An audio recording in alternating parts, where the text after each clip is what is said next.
SuperTalk Mississippi media production. Have you been seriously injured? Mama Justice is here for you. Our medical team partners with top-notch doctors, surgeons, therapists, and urologists, ensuring a comprehensive recovery journey. If you've been injured, call Mama Justice today. We're here for you. Oh, yeah. Good morning, Mississippi. Everything gonna be all right this morning. Mornings with Richard Cross. Oh, yeah. Here on SuperTalk Mississippi. Woo!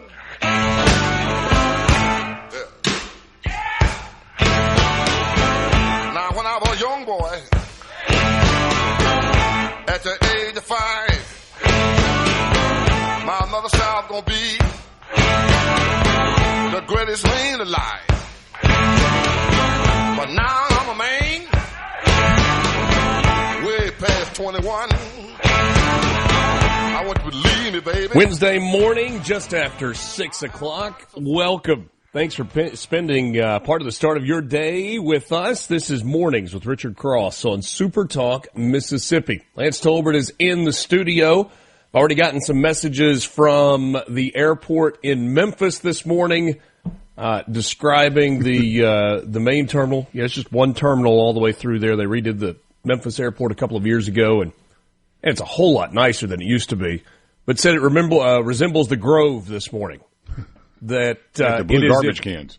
Yeah, it's as if all flights lead to Phoenix or are heading west eventually.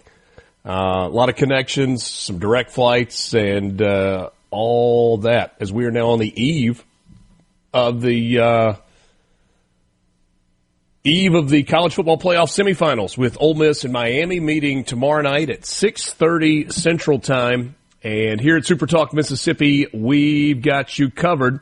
Couple of things you need to know about. SuperTalk Mississippi news is live in Arizona throughout the day today, tomorrow, and Friday for coverage of the college football playoff semifinal at the Fiesta Bowl between Ole Miss and Miami. You'll get live updates plus exclusive coverage as the Rebels battle the Hurricanes. Our Fiesta Bowl coverage is brought to you by Good Hope Land and Timber, Yingling Flight, U.S. Senator Cindy Hyde-Smith, Pylium Corporation, Barnes Crossing Auto Group, and the Mississippi Hospital Association. Caleb Sailors is there. He's going to join us in the 8 o'clock hour this morning. You've got head coach press conferences today. If you're not following Super Talk Mississippi and Sports Talk Mississippi and Mornings with Richard Cross on X, would encourage you to do that. Instagram, you're going to see a lot of content there as well. Going to give you the sights and the sounds and try to keep you up to date with what is happening in Arizona. And tomorrow, a special edition of Sports Talk Mississippi with a 6:30 Central Time kickoff. The network pregame show, the Ole Miss Radio Network pregame show, which airs on a number of these Super Talk stations, will begin at 4:30, 2-hour pregame show. So, Sports Talk Mississippi with Brian Haydad and Michael Borky tomorrow will begin at 1 o'clock. So, no mornings rewind. Rebecca gets the day off, and then it'll kind of roll into the normal time for Sports Talk Mississippi, taking you up until 4:30. So 1 to 4:30 tomorrow for Sports Talk Mississippi. We're going to try and cover it all for you as best we can. Lance Tolbert, good morning. It is a soup bowl out there this morning. It's a little soupy. Yeah, we've already had a couple of texts as well, I think from the Golden Triangle down to here. Mm-hmm. It's similar to yesterday. Warm, cool in the morning a little bit, not much, but it's pulling out all that moisture. And be careful because it is damp and foggy, I think, pretty much all over. My guess is there is somebody, some of you that are listening that are on Interstate 55 right now, headed either north or south to the airport. And maybe you're running a minute later than you want to be. Please be careful. I know it feels like the end of the world if you miss a flight, like I do, but don't let it actually be the end of the world. Be careful on the roads this morning. There is heavy fog all across the state of Mississippi, and you're going to See that as we kind of bounce around the state and check out the forecast. Oxford, morning fog, cloudy this afternoon, high of 67 with light winds. Greenville, you are cloudy early this morning with some partial sunshine expected later in the day. Some mist, some reduced visibilities at times, 70 degrees for your high. Breezy out of the south and southeast. Laurel, cloudy skies, followed by partial clearing. Expect mist and reduced visibility at times for you as well. 77 for the high today in Laurel with winds out of the southwest at 5 to 10 miles an hour. Gulfport, a little cloudy early, partly cloudy this afternoon. Same deal. Mist, reduced visibility. It's going to be just a foggy, kind of gray day across the state, light winds. And oh, by the way, if you are headed to Scottsdale, considerable cloudiness today. Occasional rain showers in the afternoon, high of 59, winds light and variable with a 40% chance of rain. And tomorrow, game day, rain showers in the morning with thunderstorms developing in the afternoon, high of 58. What? Yeah, and then the night, you saw that, right? At 38 degrees. Lows in the 30s? 20-mile-an-hour wind gusts. What in the Valley of the Sun? Yeah. The desert. It never rains in Arizona. What are we doing? It's Mississippi weather. Taking Mississippi weather with us, I suppose. Millard Fillmore was born on this day in 1800. Is he the least known president? Yeah, I would say so, yeah. 13th president of the United States Party, of the United States of America. He was born in Moravia, New York.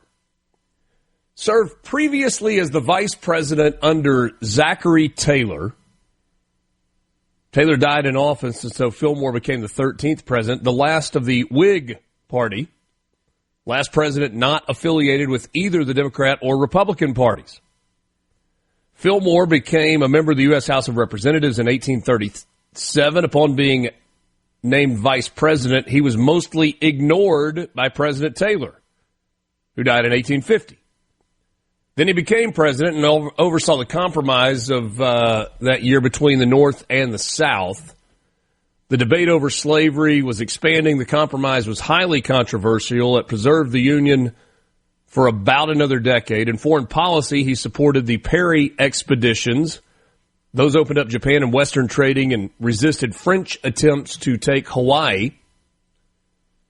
He was largely obscure and is primarily remembered for that compromise of 1850, for which he has been widely criticized, particularly his decision to enforce the Fugitive Slave Act, which meant captured slaves were returned to their owners. He is consistently included in the bottom 10 of historical rankings of presidents of the United States. One of the interesting factoids about him as well is his early days, he was a member of the anti-Masonic Party, which was just a single-issue party that did not want Freemasons in the U.S. And as he became more widely known in New York, he joined the Whig Party. But I'd say Garfield is probably his least known, but he was a great guy, great president. I don't think you could rate him poorly, but Fillmore, I don't think you know a whole lot about Fillmore here. No. Rough first name, too, for a president. Yeah. Millard Fillmore is like a cartoon character. Yeah, that's it's kind of like Elmer Fudd, Valery Kubasov. All right, that's a Russian astronaut name, isn't it? He was born in 1935, and believe it or not, he was a Soviet-Russian cosmonaut who performed the first welding experiments in space. You paid pretty well for that. I mean, we know that the diver welders are paid handsomely. Underwater welders? Oh, man, yeah. Where do you think the risk is higher? Zero gravity welding in space or underwater welding on an oil rig? I don't know. Yeah, that's a great question. Some great American hits by Kenny Loggins, who was born in 1948.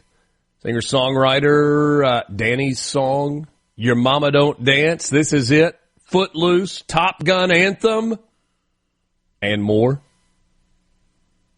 I mean, Kenny Loggins put out some bangers. Oh, man. I mean, that was in the era, too, where, like the movie hired him to write the whole soundtrack. Yeah. It's like, hey, could you do it all? I got it. We need a score.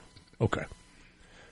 Rand Paul has a birthday today. He was born in 1963, the Republican senator from Kentucky, born in Pittsburgh, Pennsylvania.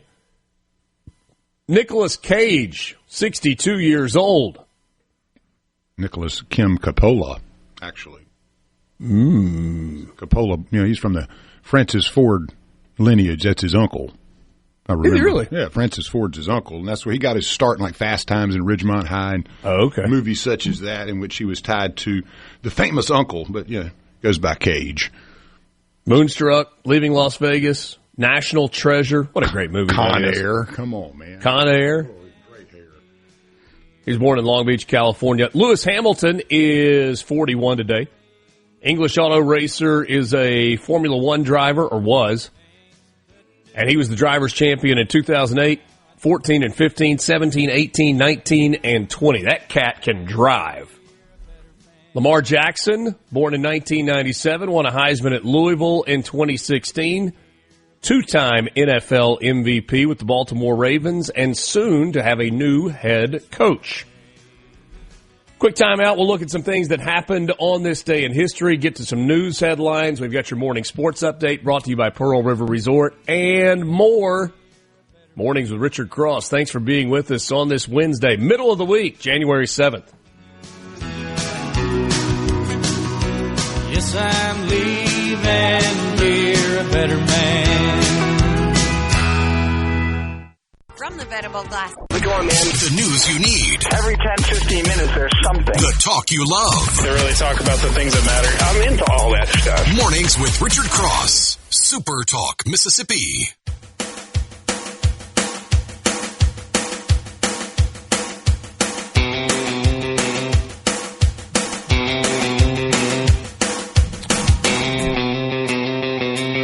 Oh, yeah, it's a Country Music Wednesday. I love it. Mornings with Richard Cross, Super Talk, Mississippi, presented by Community Bank, rooted in our community, communitybank.net. C-Spire text line popping a little bit this morning. Glad to hear from you, and that's the best way for you to connect with us during the show.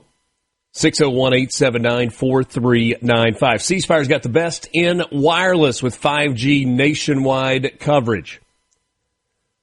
They've got the best in internet for your home. They call it fiber to the home. Speeds a gigabit and more. That is blazing fast.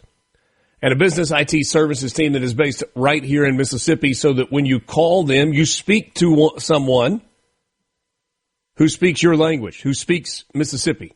You're not straining to go, I'm sorry, I couldn't could you say that again? I can't understand. You're not doing that. You're talking to an IT services team based right here in Mississippi that is ready to help you with all your needs.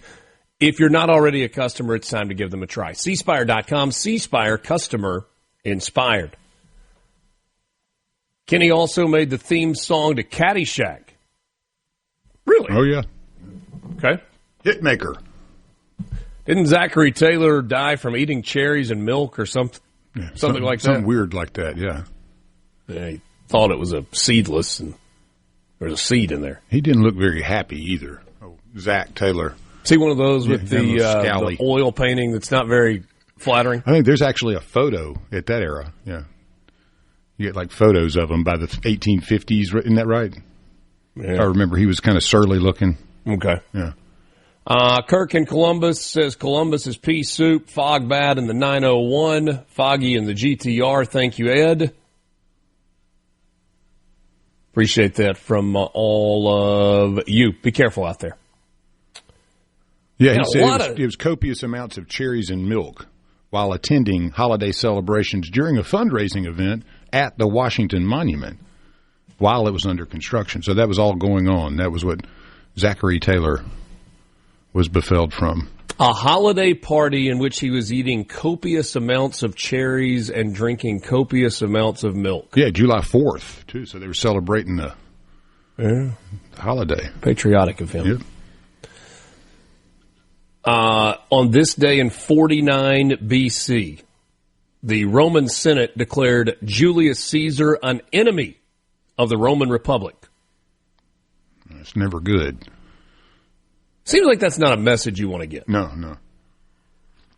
Galileo was a smart guy. Back in 1610, he discovered the first 3 moons of Jupiter. Io, or Io.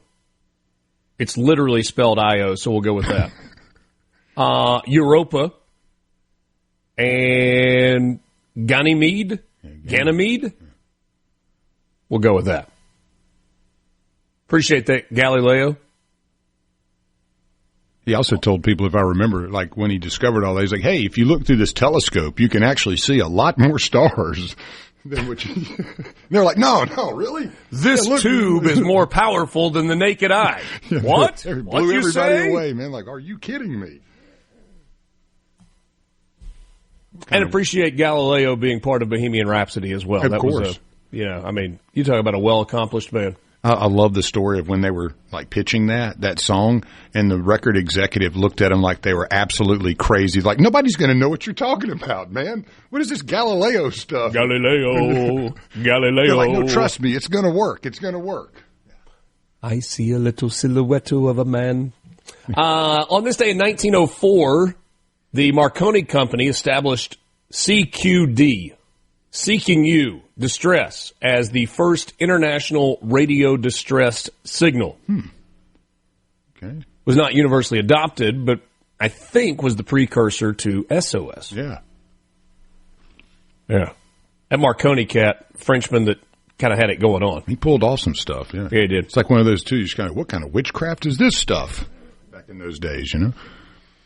Edgar Rice Burroughs took a little bit of a chance when he drew up a cartoon character named Tarzan. He became one of the first adventure comic strips ever published. And Jane, she showed up somewhere. Yeah. 1958, Gibson Guitars received the U.S. patent for their Flying V electric model guitar. It was eventually used by Albert Collins and Jimi Hendrix, Mark Bolan of T-Rex, Dave Davies of the Kinks, and Billy Gibbons of ZZ Top. 1998, Monica Lewinsky signed an affidavit denying that she had an affair with President Bill Clinton.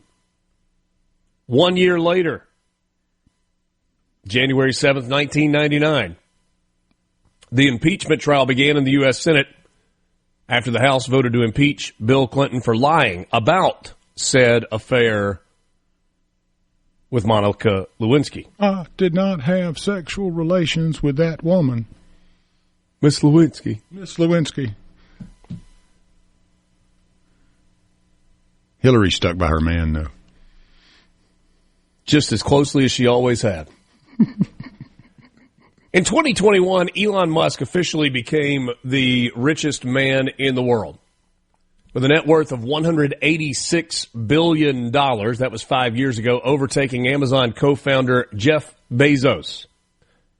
I was curious, so I looked. I used to just randomly kind of check this from time to time. And, you know, for 3 or 4 years, Musk had a lead in the richest man category, but it was like $220 billion to $180. And I remember he got to $300 billion, but Bezos had his wealth skyrocket, and he was up to $270, and you had Zuckerberg hanging around in there, all the Google guys. Elon has downshifted and punched the gas, and there's no traffic in one of those boring tunnels that he drives through. Not interesting tunnels. Like, literally, he bores them out under cities. Forbes currently estimates Elon's net worth at $714 billion. I saw that last night, and my mouth kind of dropped. I just had not kept up in the last 6 months. Yeah, I mean, a good day, and he's a trillionaire. Yeah, it's been a good run for old Elon. All right, 2 more quickly. It was 5 years ago today when the United States completed the ceremonial certification of Joe Biden's presidential victory late in the night after an early, unprecedented breach of the Capitol by the mob there. Was that did they call Maduro first on that, or was that like, did Maduro call them? Yeah, I don't know. Okay. I don't know. I bet those FBI agents that had to work those long hours undercover slept well that night. Oh, yeah. This was also the day 5 years ago that Donald Trump had his Facebook and Instagram accounts shut down.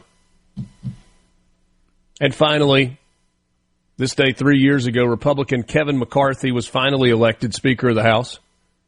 15 ballots, the most rounds of voting for that position since 1860. Didn't stick around too long either. No, he really didn't, did he? Like, he's out, Yeah, isn't he? Gone. Yeah. Commentator. All right, time for your news headlines this morning. Glad to be with you. Be sure to check out supertalk.fm and keep up with all of the news that is happening.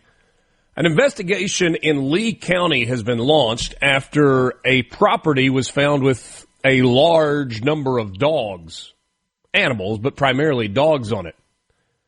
It all started in the Plantersville area when a dog attack was reported.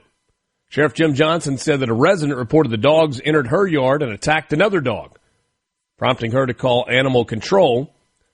After further inspection, animal control officers obtained an animal pickup order for the property. When they arrived, they found between 40 and 50 dogs living in unsanitary conditions. As the search expanded, they determined there were approximately 200 dogs and one horse on the property.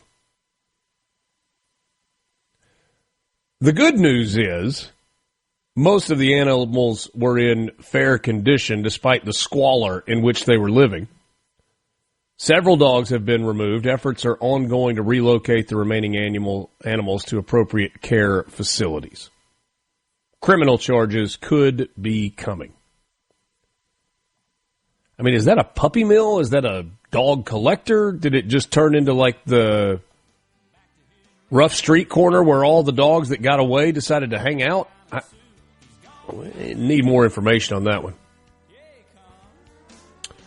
A Louisiana inmate who's been hanging out in Mississippi for the last 3 months is now headed back behind bars. He was a work release inmate working in Amite County, or Tangipahoa Parish in Louisiana.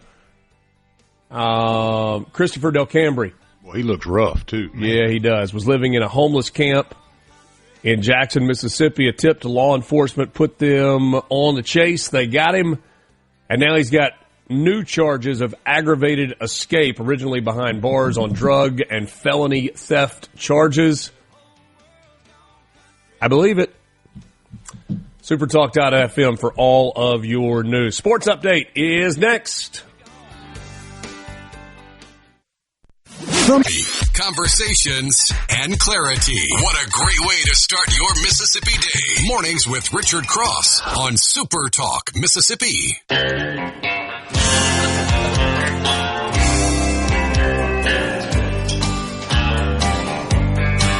You were the first thing that I thought of when I thought I drank you off my mind.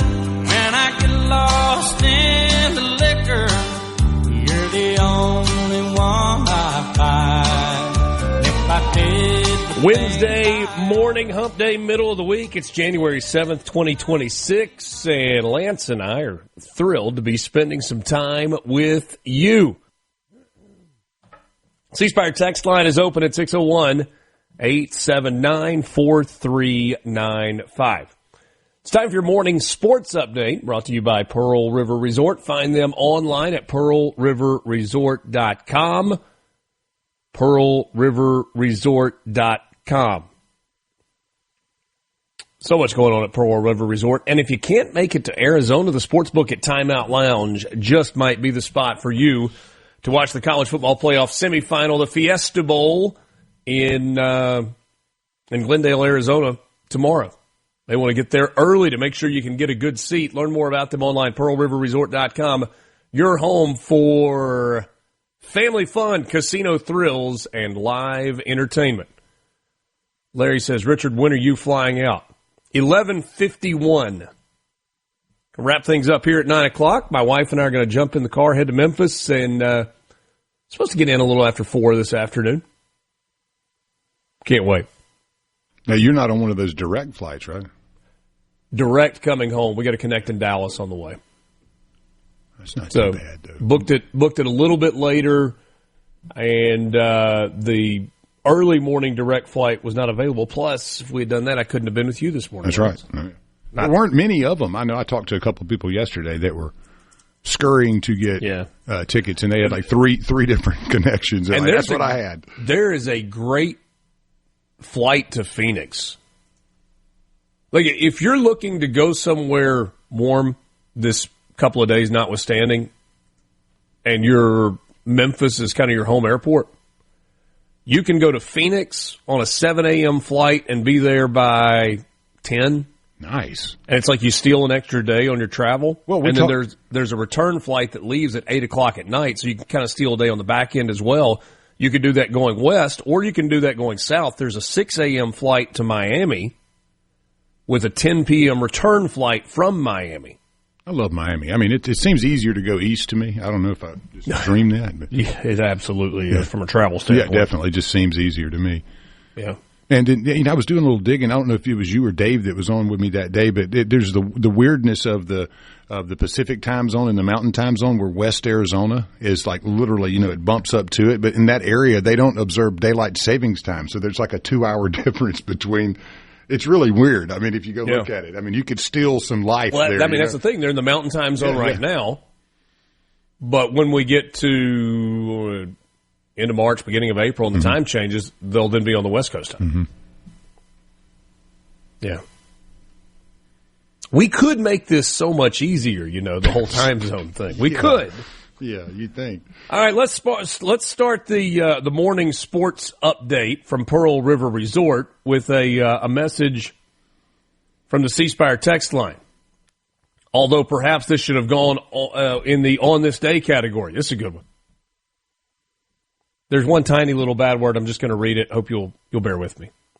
On this day in 2026, Ole Miss prepared to play for a chance at a national title the following day, and state fans were torn between whether to pull for them or not because Pete Golding is such a badass. On this day. I don't think a lot of people saw this coming. John Harbaugh is out of a job. Yeah, I didn't see that one. Very briefly. The Baltimore Ravens fired John Harbaugh on Tuesday, ending the run of one of the most successful coaches in the NFL and the most successful coach in Ravens history. His exit came 2 days after the Ravens lost to the rival Steelers. Mind you, they lost on a missed field goal at time expiring and could be getting ready for a playoff game this week if not for a slice by their kicker.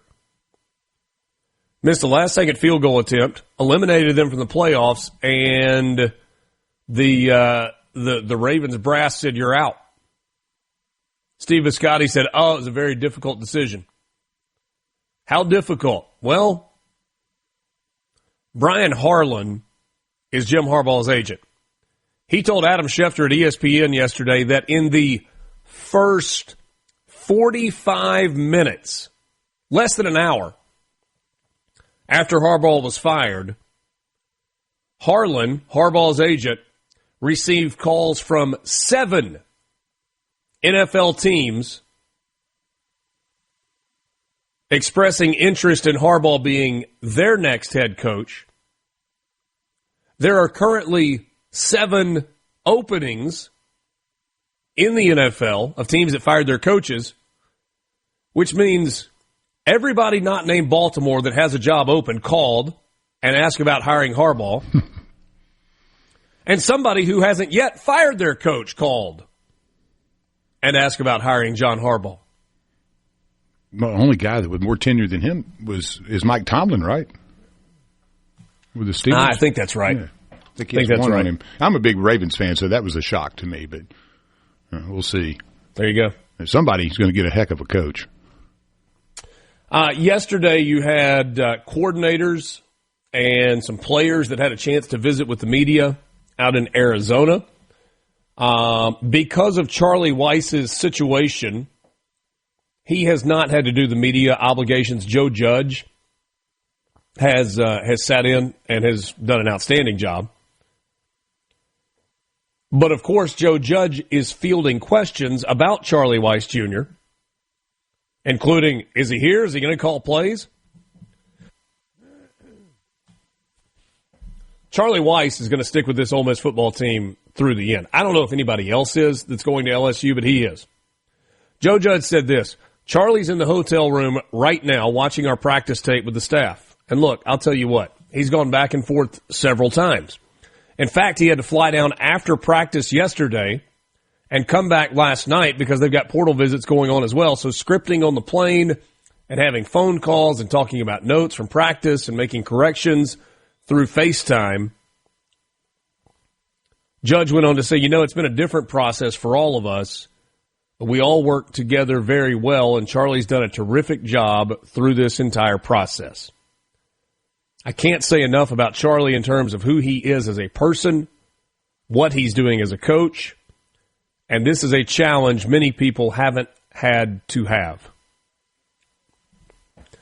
Joe Judge did not specifically ask what all coaches would be on the sideline for Ole Miss this weekend that are on their way to LSU. But to give you a little insight, Judge says it's about the players. We've got to give them the information. We've got to give them the position. We've got to get we've got Charlie here to call plays, and other than that, the players are ready to go. Quarterback Trinidad Chambliss said it's been a little weird at times just because they've been back and forth, but they've handled it great. Our coaches have been locked in, and props to them. That's kind of difficult to do, being a coach at one school but also having obligations at another. And they've done a great job of juggling that, and they've put all their focus on this game. It is a most unique situation. It's not exactly an ideal situation, but Ole Miss seems to have managed it about as well as it possibly could be managed. There are some fans who, outside of Charlie Weiss, have decided that they would prefer that the rest of the assistants that have kind of done the shuttle between Oxford and Baton Rouge would just kind of stay put and not come back anymore. That school of thought is out there. 4 SEC basketball games last night. Florida beat Georgia 92-77. Tennessee 85-71 over Texas. South Carolina, a 4-point win on the road against LSU. And woo-wee, some drama on the plains. Texas A&M and Auburn. Auburn seemingly hit a 36-foot buzzer beater as time expired to win 91-90, only to have the officials go to the replay monitor and overturn the basket and say it had not left the hand of the player that shot it in time, and therefore it was no good. And the Bedlam-like celebration at Neville Arena in the Plains came to a sudden halt and was replaced with boos. Stephen Pearl, the first-year head coach of the Auburn Tigers, was not particularly happy. You've got Mississippi State and Ole Miss both in action tonight. 4 games on the docket. Missouri's at Kentucky on ESPN2 at 6. Oklahoma and Mississippi State on the SEC Network at 6. 8 o'clock, it's Alabama and Vandy from Nashville. That could be a fun game. Vanderbilt 14-0. Alabama, the best team they've played this year. And finally tonight at the Pavilion in Oxford, number 15 Arkansas off to an 11-3 start, 1-0 in the league, visiting 8-6 Ole Miss. And I'll give you one last thing as we wrap up. If you were looking for Ole Miss football coverage over the next couple of days, the SEC Network, probably the place for you. SEC Now coming up tonight with Peter Burns and Chris Doring. Paul Feinbaum from Glendale, Arizona this afternoon. And tomorrow, SEC Nation will be there tomorrow. The alternate broadcast will be on SEC Nation. That's Skycam with audio from David Kellum and Harry Harrison and John Darnell. We're back with you right after this. From the Venom. You're waking up to what matters. Mornings with Richard Cross on SuperTalk Mississippi.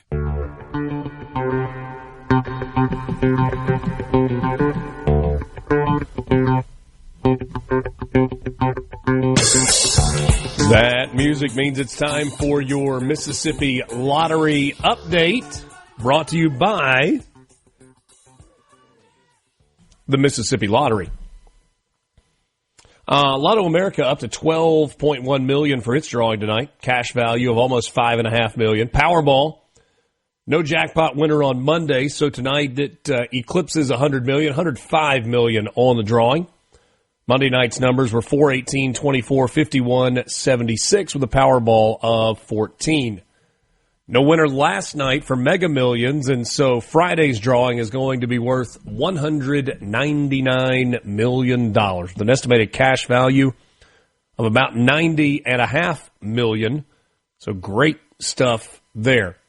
I told you about the new scratch-off games yesterday. Millionaire Maker, the lottery's first ever $30 scratch-off, featuring more than $125 million in cash prizes.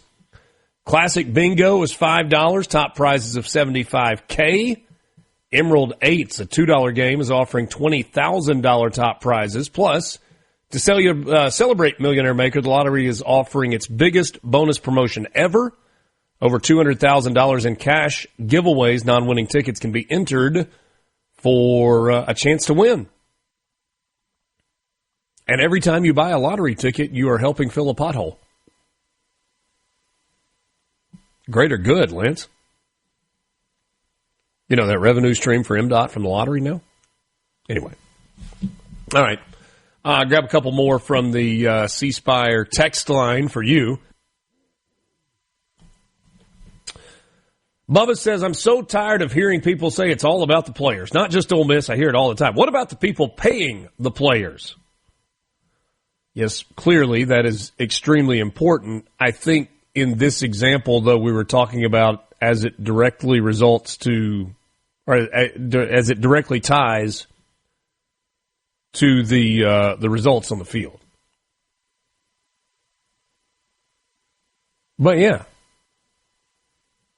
if you don't have a robust base of donors that are extremely committed, you got no shot.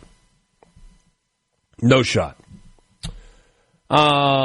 Mark says very foggy in Clark County near Quitman this morning. Be safe. Slow down just a little bit. CC in Senatobia, you know Jerry Jones would love to grab John Harbaugh as his coach if there's any way possible. Said this yesterday, but I hope Harbaugh goes to New Orleans. They would be crazy not to at least reach out. Yeah, but I mean, you're in year one, and there were some signs of progress this year.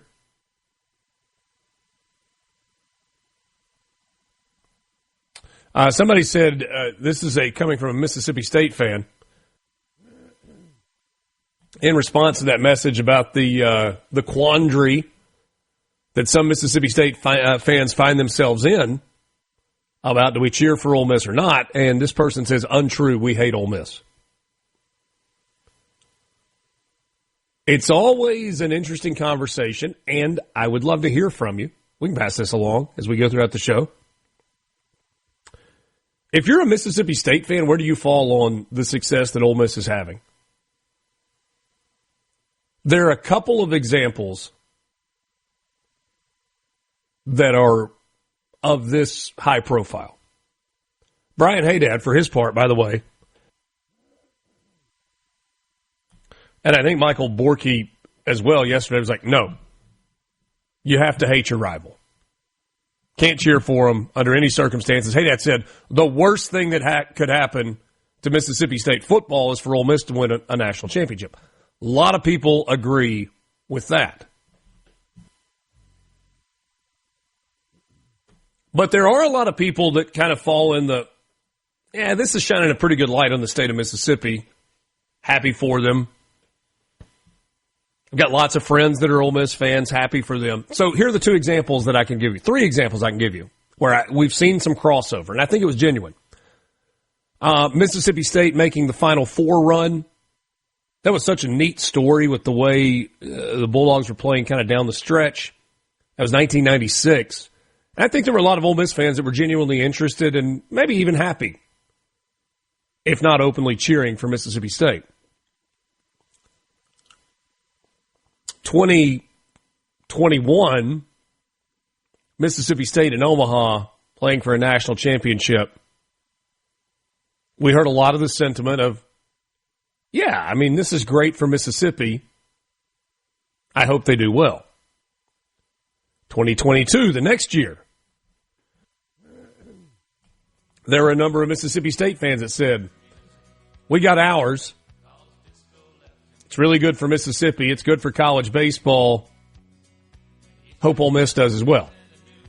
Flip side of that is, there were others that were like, no, we just won one. We don't want to share that recognition with Ole Miss.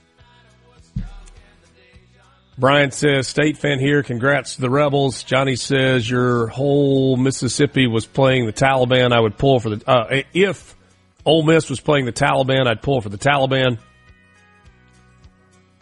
Ole Miss fans can root for Mississippi State, but it doesn't work the other way around. It's not reciprocated. Best thing for Mississippi State football is for Ole Miss to win a national championship. Would kickstart the alumni to do better. As a State fan and graduate, hotty toddy. Pull for State and whoever Ole Miss is playing. So it's a mix. The views and opinions expressed by the hosts, guests, and callers on this show are not the opinions of TeleSouth Communications, its management, or advertisers. When they ask where you heard it, you tell them. I know you heard it right here. Mornings with Richard Cross on SuperTalk Mississippi. I just passed a Jimmy and a white. I've been a passing everything in sight. 6 days on the road and I'm gonna make it home tonight. To the question before the break of if you're a Mississippi State fan or you're pulling for Ole Miss while they are still playing football, I mean, the answers are absolutely split down the middle. Some, hey, the rivalry is the rivalry, but this is great for the state of Mississippi, so go Rebels. And some in the, if Maduro were coaching the Miami Hurricanes, I'd be pulling for Maduro and the Canes. That's kind of where we are in the split. Not a lot of middle ground on this. Welcome back. Mornings with Richard Cross, presented by Community Bank. At Community Bank, we're more than just a place to manage your money. We're your neighbors, your partners, and your trusted financial advisors. For decades, we've been rooted in our community, helping families, small businesses, and individuals achieve their dreams. Whether it's opening your first savings account, planning for a brighter future, or growing your business, we're here every step of the way. We're dedicated to our customers, committed to your success, and always here when you need us. Community Bank, rooted in our community, member FDIC. We welcome our first guest this morning, and it's a good one. Senator Cindy Hyde-Smith joins us as we catch up on some of what is happening in Washington, D.C., and also talk a little bit about the balance of being a senator representing the state of Mississippi while also running for re-election and having to kind of be back and forth between the home state and our nation's capital. Good morning, Senator. Good morning. Thanks for having me on. Thank you, as always, for being with us. Have we reached that time where you could use a couple of extra hours in the day and a couple of extra days in the week? We're pretty busy, I tell you. It's not for the faint of heart, but the good thing is I have the stamina, the energy, and the want to, that we're getting so many things done. And it's so exciting. It is just great. When I got here Monday and went on the Senate floor to vote, you cannot imagine how many hotty-toddies I got. It was a lot of fun to come in off the weekend that we had in Mississippi, and everybody commenting, it's like, wow, you guys could actually win it all. And I'm thinking, yeah, I'm just so proud of our Ole Miss team. I'm so proud of everybody that is participating in that, but it sure makes us look good, and it's a lot of fun. I got a text message from a friend earlier this morning who was on an early flight out of Memphis, and he said the entire airport is like covered in red and blue. It doesn't really matter what flight you're getting on or what airline. They're all either connecting or headed directly to Phoenix. There are a lot of people that are making that trip on short notice, and should be fun to see tomorrow night. Oh, yeah. Pretty exciting. A lot of conversation, but a lot going on here in Washington, D.C. as well, I can assure you. Well, tell me about Saturday morning. Many of us woke up to the news that this operation had happened in Venezuela, that our servicemen and women under the leadership of the Joint Chief of Staff, General Kane, had pulled off a pretty audacious mission. They had done so without any loss of life. It was a joint effort between all the branches of the military and some of our intelligence agencies as well. How did you learn about it? When did you learn about it? And what was your reaction to the ousting of Maduro? Well, of course, it started early. You know, when the things were just being reported, my phone started blowing up. And to look, you know, we've had rumblings of this. We've had conversations of this in the last few weeks. But it is truly amazing to watch President Donald Trump and the things that he is cashing in on, his promises of the things that he said he would do. You talk about true to his word. And, you know, just by addressing this head on and pulling off what he did, I was so proud of the military, and the reports started coming in of how precision the mission was, how well it was executed. And, I mean, it's amazing that such coordination had to take place, that everybody knew what their jobs were. They trained for it their entire lives almost on so many of them. You know, it was ages 20 to 49 involved. And to just read all the details of exactly the amazing thing that they pulled off and what it's accomplishing. I mean, it is clear that this president wants a better America. You know, he wants a safe America. And, you know, when you think about all the problems that we deal with because of the drug cartels, the things coming into this country that, you know, I just can't imagine anyone not thinking that should have been a top priority to address. And, you know, the capture and putting Nicolas Maduro out of business, it's exactly what we needed to be doing. But I just can't think of many leaders we've had that had the tenacity, the guts, the actually, you know, the backbone to go do it. And that's just the way he operates. I mean, when you have a problem, you go into that Oval Office and everybody's there and he listens and he says, okay, let's just go do it. And he means it. Yeah. So, you know, it sent a clear message to so many different, I guess, drug cartels throughout the country that we are sick of this. You know, we are sick of you coming into our country and doing the things that you're doing and causing the issues. But I said then, you know, we've always talked about a war on drugs. Well, by gosh, we've got one. Yeah. I can assure you we've got one. And I could not have been prouder of the men and women who executed this mission and the things that I truly believe that it will accomplish. Senator, the drug piece of this is certainly real and it's certainly important, but it's also what the administration is using for the headlines. There are a lot of people that say, well, this is for an oil grab. I might even push back on that and say, yes, that is part of it. Is the most important piece of this the foothold that Russia was getting in Venezuela, and to maybe a slightly lesser degree, China was getting in Venezuela, very much in our backyard, in pretty easy range of potential missiles onto the mainland, and kind of being a safer hemisphere for us? Absolutely. I mean, this is a big picture we're looking at here. That decision didn't come, you know, wasn't made just on one issue, but, you know, securing the nation's oil reserves and, you know, taking control of the oil that it powered the communist regime over 20 years, 25 years. And, you know, it was just being weaponized. It was fueling. It was financing. And, you know, it's the Venezuelan oil, you know, it bolsters the U.S. energy independence. But to think of the pragmatic positions that it was putting us in, and, you know, it just overall, we had to go in and let the rest of the world know that, yes, we're taking control of what we can take control of. We're taking care of business, and, Venezuela has been under such the thumb of Maduro for so long, and the corruption.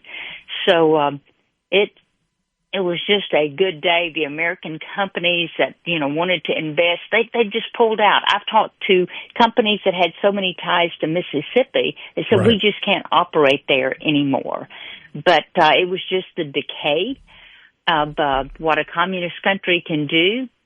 So, yeah, on many, many facets, this was the right thing to do.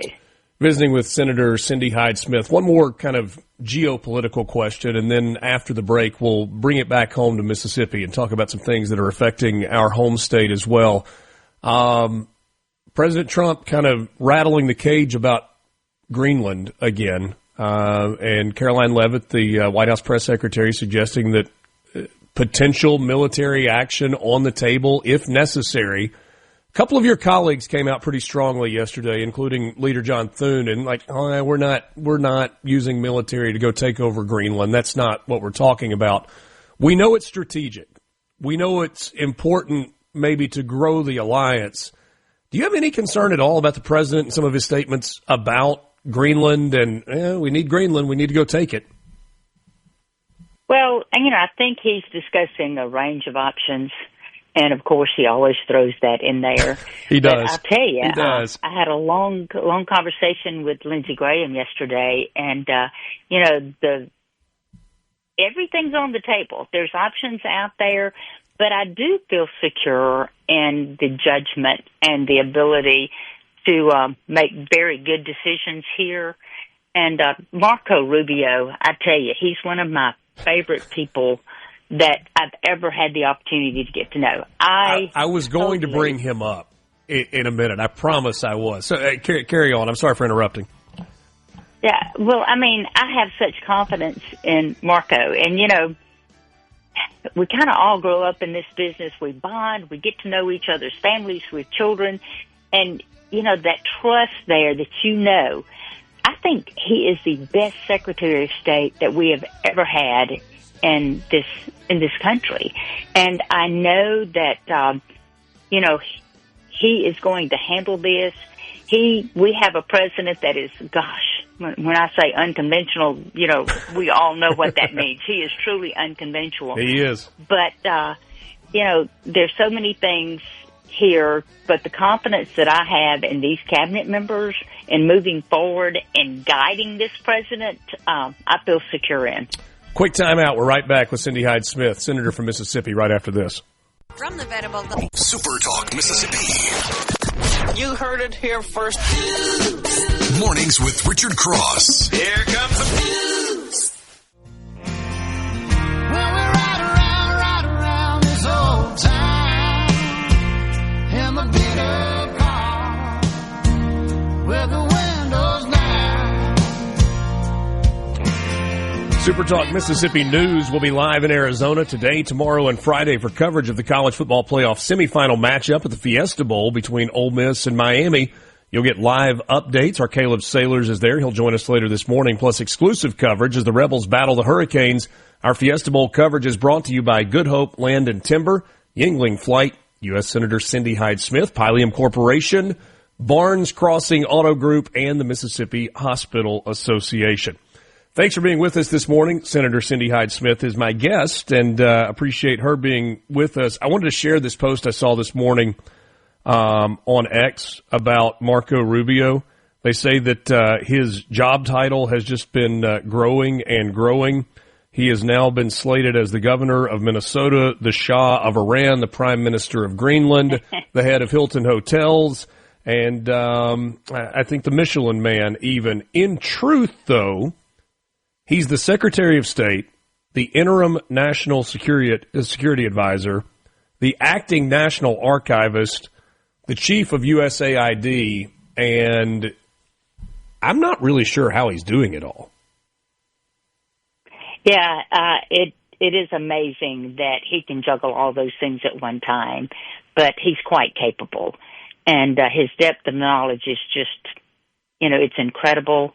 One of the things that I keep thinking is, these football playoffs, Marco is a huge, football fan. You know, his son plays for Florida, Anthony. And I think he is so absorbed in these important things, the world affairs that we're doing right now, that he has to be absorbed in. But I assure you, he's missing out on that part. And I will be with him later. I think we've got Defense Secretary Pete Hegseth and Attorney General Pam Bondi. Several are coming in, you know, General Kane, to give us an update with the House and the Senate lawmakers here later today. But, you know, we're in good hands. It is a job. It's a big job. Yeah. But I think Marco's leading us in the right direction on so many fronts. And President Trump, you know, he totally respects him and his opinions. So, but he's not a lone decision maker. Marco brings everybody into the room before, you know, we come to any conclusions. We are in a midterm year. We know that the midterms are incredibly important. The House feels like it's very much hanging in the balance, maybe a little stronger position for the Senate going into midterm elections. You have a race this year. I want to talk about you being back in Mississippi and what this race may look like for you, but I'm curious how midterm elections shape policy conversations, because we know there's so much focus and it's like our campaign season is so long that sometimes people feel like some of the stuff that needs to happen in Washington gets put on the back burner because our leaders are having to spend so much time trying to get either elected or reelected. Well, obviously, campaigning does require a lot of your time and attention. You know, you just have to balance those things.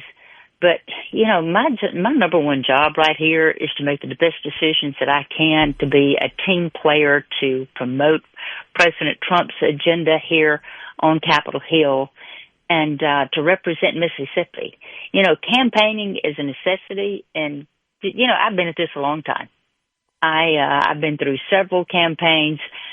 I know how to work hard.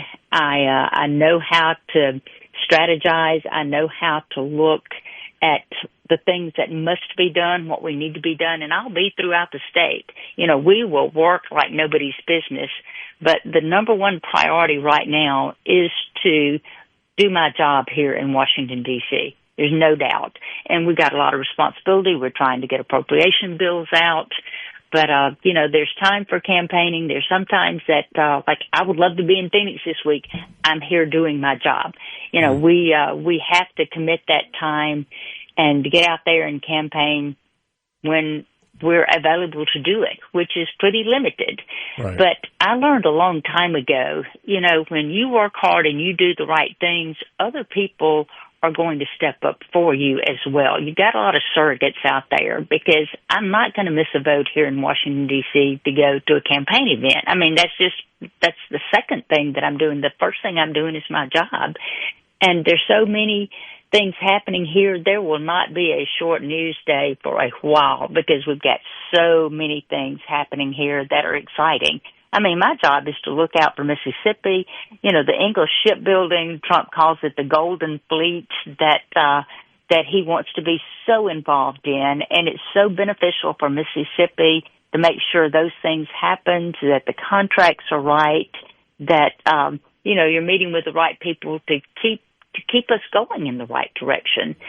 So people have done it for centuries. You know, you've got campaigns, you've got a job to do.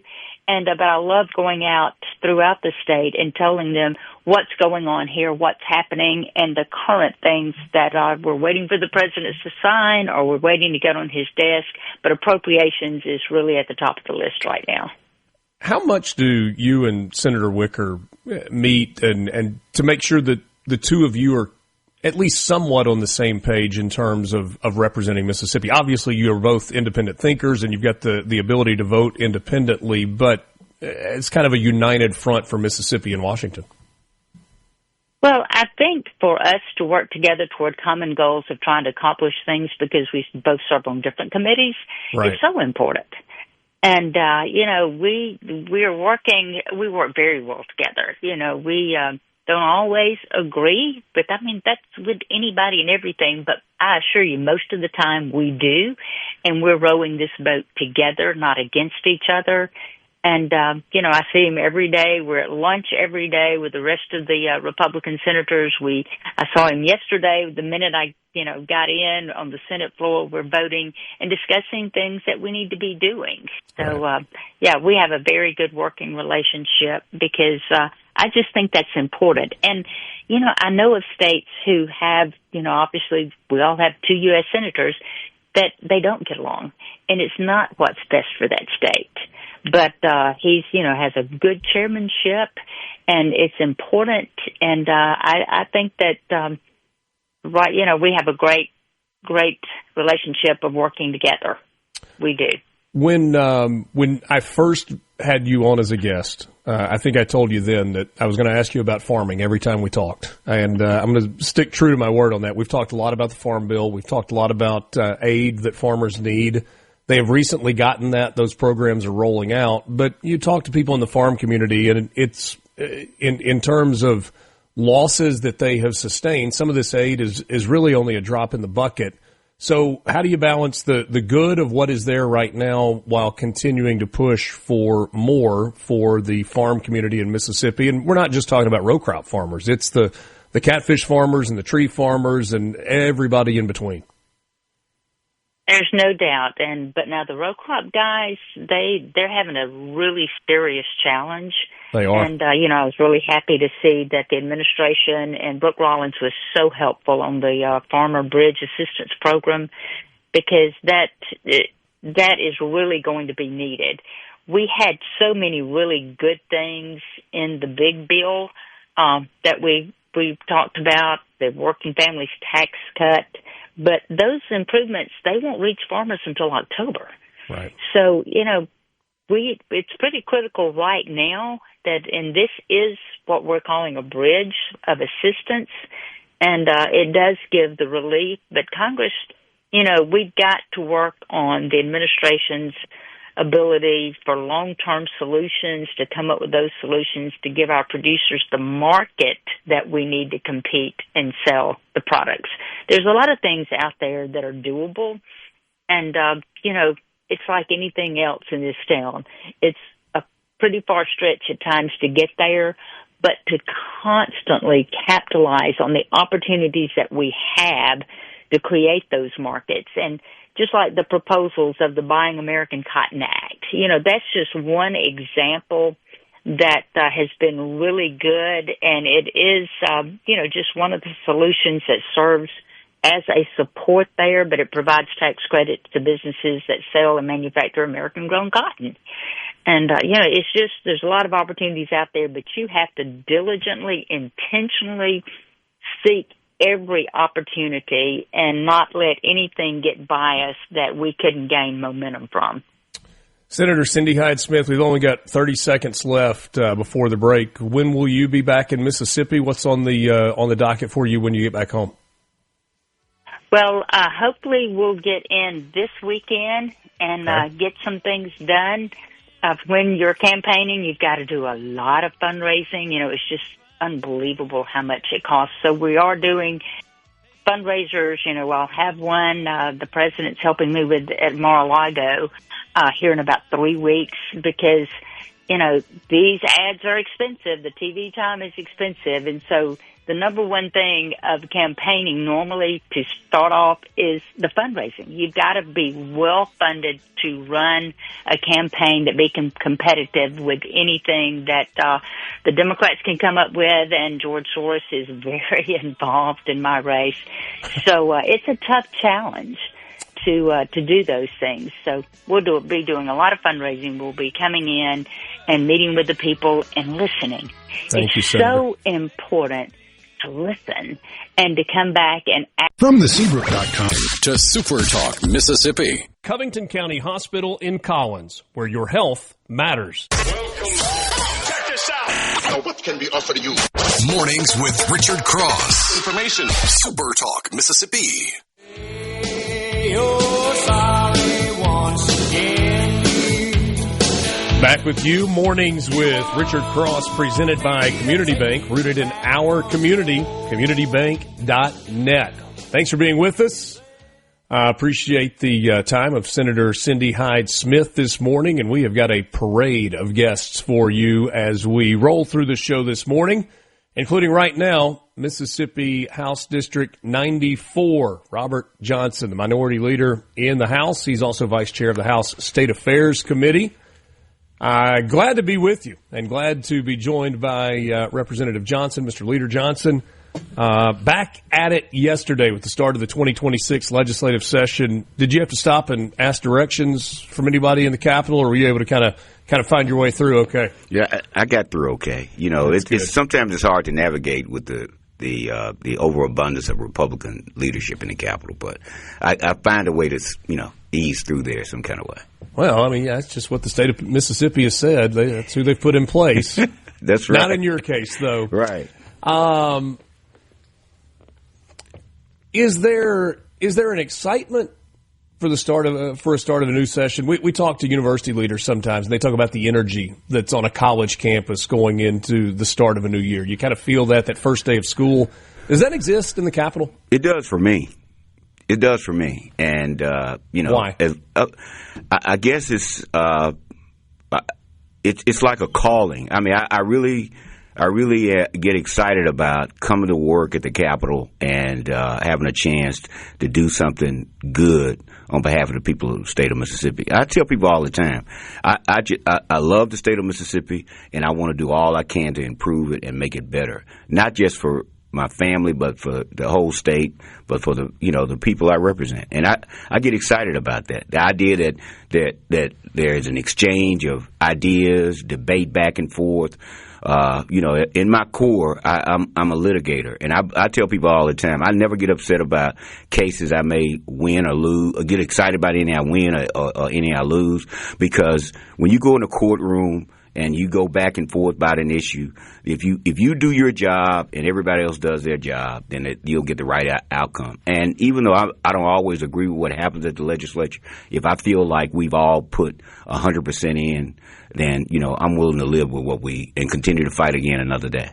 There are at times epic battles that we see in the legislature in terms of exchange of ideas and debate, but it's not always like that. Sometimes there are bills that are out there that both sides, on the right and the left, kind of look at the same way, look at as for the greater good of Mississippi.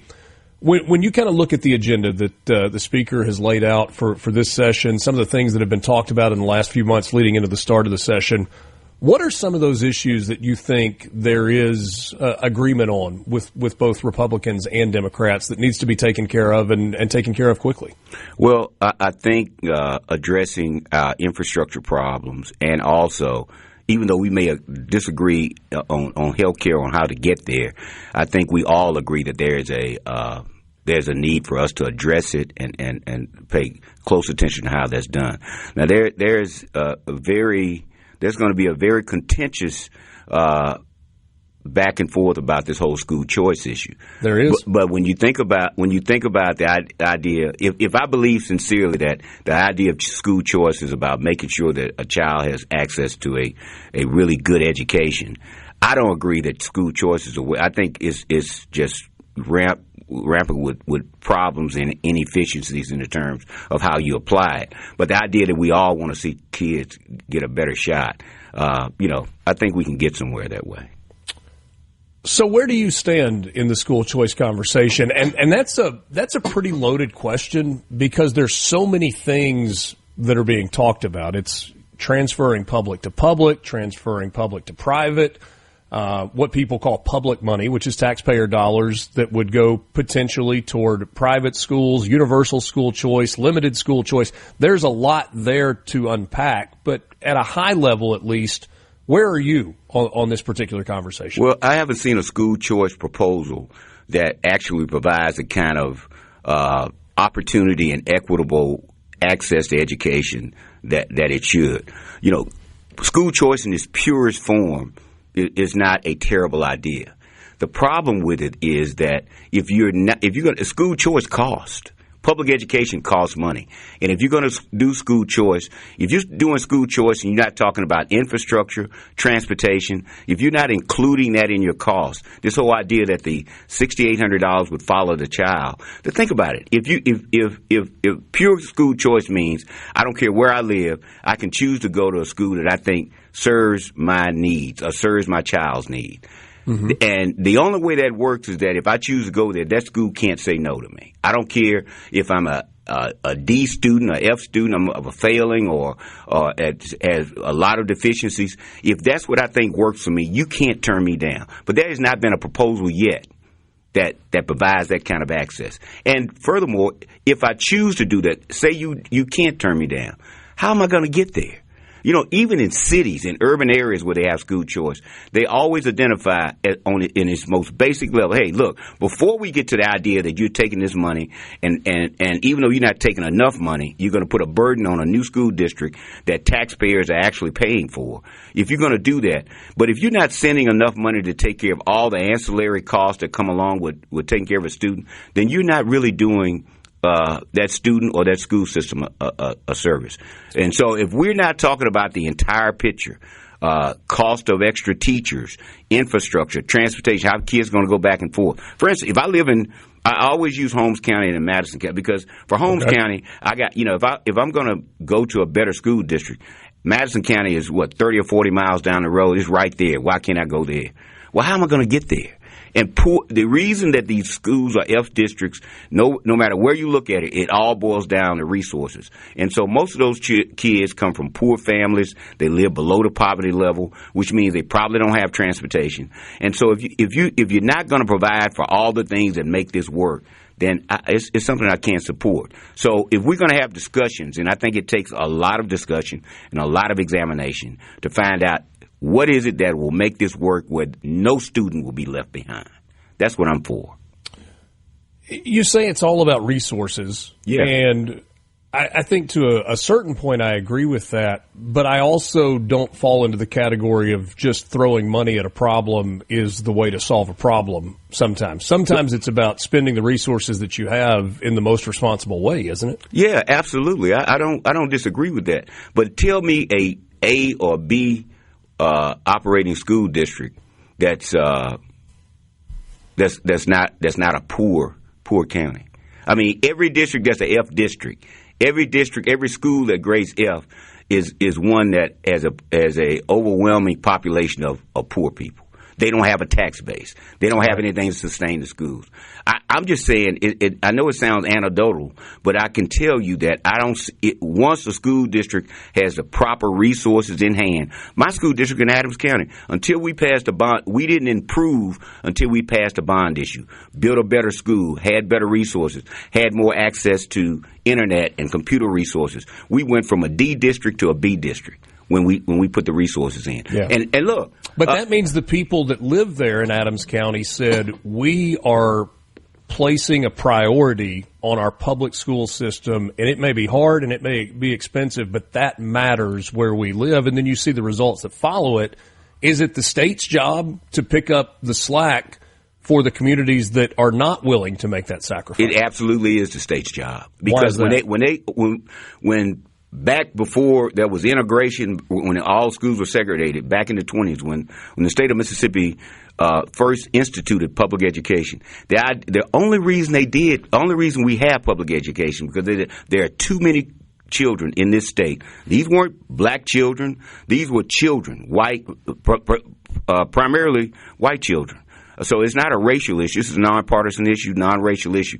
They said there should not be a student a burden on a child because he is poor, he lives in a poor community. Our job is to make sure everybody has access to a public education. And the state took that burden on. The state did that. And then we evolved to a point where, I don't want to spend this much money anymore. I don't want to do that. Or personally, I think it comes down to their political leanings one way or the other, and people want to fashion how we deliver education more than they care about whether or not we get a good education. But all that aside, Yeah, I think it is. I really do believe it is the state's responsibility to fill in that gap, because a child should not be penalized because they are born into a poor economy or a poor county or a poor school district. We should make sure they have the resources they need. And I'm not talking about school takeover.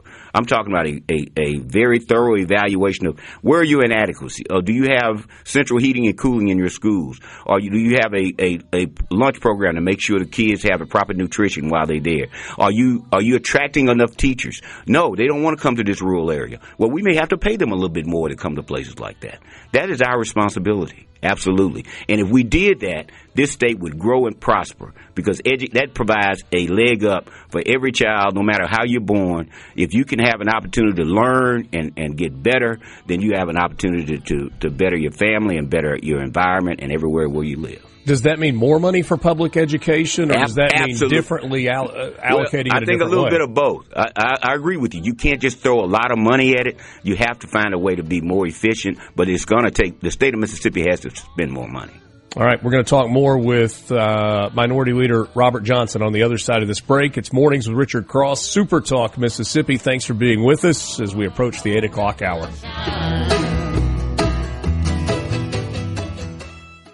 From the Venable Mornings with Richard Cross. The monitor switch lets you hear breaking news. Super Talk Mississippi. I was a dam builder across the river deep and wide. Reminder for you that the 7 o'clock hour of Mornings with Richard Cross is brought to you by MWG Employer Services. Running a business is tough, and if you're struggling with HR, benefits, and payroll, you're not alone. That's where MWG Employer Services comes in. They can provide a full range of employer services plus a custom plan that fits you. Give them a call today, 601-206-7966, or go to MWGEmployerServices.com. Minority Leader Robert Johnson is my guest, Mississippi House of Representatives. Home base for him is Adams, Franklin, and Jefferson counties, District 94, parts of those three counties, and he is always gracious with his time. Enjoy the conversations. One thing the House took up just right out of the gate yesterday was CON, Certificate of Need, those con bills that people have talked about, passed last year by the House and the Senate, went to the governor's desk. There was some language that at the very end of the amendment process was added to that bill that the governor did not like. And so we're back at it on Certificate of Need. What would be a 30-second summary of the importance of this bill for you? And is this something that happens this time around, obviously tied to rural health care? Easier access to health care, an easier method to provide health care. It allows people to be innovative. It is not restricted in terms of who gets to provide health care. And it provides an open market. Getting rid of CON is probably one of the most American things we did last year. So yeah. I mean, it's open market. Will that get done this time? I think we'll. I think we'll pass it again. I think we'll fix the problems that the governor had with the bill. I don't think. Speaker White said that language that was added at the very end last year that it likely will be removed, as opposed to trying to override a veto that you'll just clean the bill up and hope that the Senate's willing to go along with it. I don't think there's much. There's too much interest in a big fight with the governor. I think they'll find out what his issues are and make sure we address them. Yeah, but it's a legislative branch and a gubernatorial. I would like to see us push back some more, because I think that exchange is healthy. We don't do it as much as we used to. And just like I think the most important thing we could do this session is to restore the initiative and referendum opportunity to people of the state of Mississippi. 70 to 80% of the people feel like this is something that we need to do, and that is a power that the Constitution vested in the public. The voters. Yeah, right. We need to give that back to them. Simple fix. Change it from 5 to 4. That's all we need to do. Do you have to, because of the way that signatures are gathered and there's so much of an online presence, do you have to be careful about either number of signatures that are required to get a ballot initiative across, or how those are required? I don't think you do, but if that's an adjustment that people think we need to make, I'm always against making it more difficult for people to exercise their constitutional rights. If it's easier to collect, I want it to be as easy as possible to collect signatures and get it on the ballot. I think that's important. The vote is what's important. If you get the issue on the ballot, the vote and the campaigns back and forth about what the issues are, that's what's important. Yeah. And I think we need to give that back to them. On the rural health care conversation, there's this big pile of money that is coming to the Mississippi, a couple $100 million, and it should be that way over the course of 5 years. The governor's office had to submit the proposal. I guess this was in the aftermath of the One Big Beautiful Bill. A little bit of debate as to whether or not the governor should be the one who assigns where those dollars are spent in Mississippi, or whether that should be the role of the legislature. The governor's argument, I think, would be that we put the proposal together, we submitted it, and it's got to be administered in the way that was submitted. I think the legislature sometimes feels as if its job is to control the purse strings. How's that going to play out? Well, I'm going to shock everybody. I've never said this about any issue, but this may be one I may want to have Tate administer as opposed to giving it to us. Oh, really? Well, I mean, I look at what he's done with the grant money on the industrial parks and the economic development issues up and down. He hasn't moved in the areas that I would like to see him move as quickly as that I'd like. But when he said last year, I'm going to focus on the Delta, he started spending money and start focusing on those areas, and that money moves quickly. If we get it, it becomes even more political. And that's hard. That's a difficult thing. But if he identifies clearly that the rural hospitals that we have to take care of are mostly up and down the river, and some parts of southeast Mississippi, we need to take care of those. If he focuses there first, and I think he understands it. I think he will. I think if he has the money in hand, it'll move a lot quicker. I do. I actually. I got to be honest. I don't think I anticipated that being your answer. I always like to surprise you, Richard. Yeah. Well, I appreciate that. Are you a college football fan? Yeah. I'm a heavy-duty college football fan. I went to school in the Big Your alma Ten. mater, Illinois, yeah. got a big bowl win over a team from the SEC. Absolutely, yeah. That doesn't happen often. When I was up there, Mississippi State, they had a home and home with Mississippi State, and they beat us all the time. So it's good to get an SEC victory there. But I'm proud of Ole Miss. I was going to say, do you find a soft spot in your heart for Ole Miss tonight with their game against Miami? I've never been there, but I'm there now. I've been there the whole season with them. It's been exciting. It's great. Have you ever been to a game in Oxford? Somebody said, shame on you. No, I've never been to a game in Oxford. Invitation. Okay. Open-ended invitation. You come to a game, we'll take care of you. That sounds good. I'm going to take advantage of this. You are Mornings with Richard Cross. Yeah. Let's get on with the show. Check it out. Super Talk, Mississippi. I got some oceanfront property in Arizona.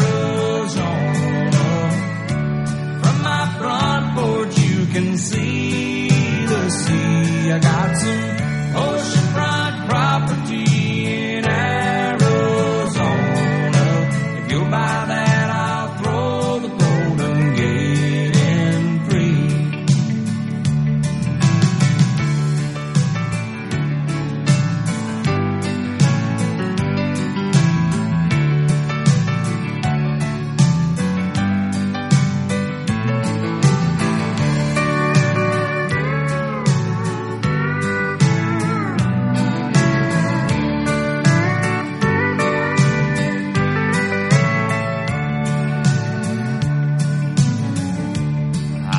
Worship the ground you walk on. I never have, and that's a fact. I won't follow or try to find you, 'cause I don't love you. Now if you'll buy that, I got some oceanfront property in Arizona.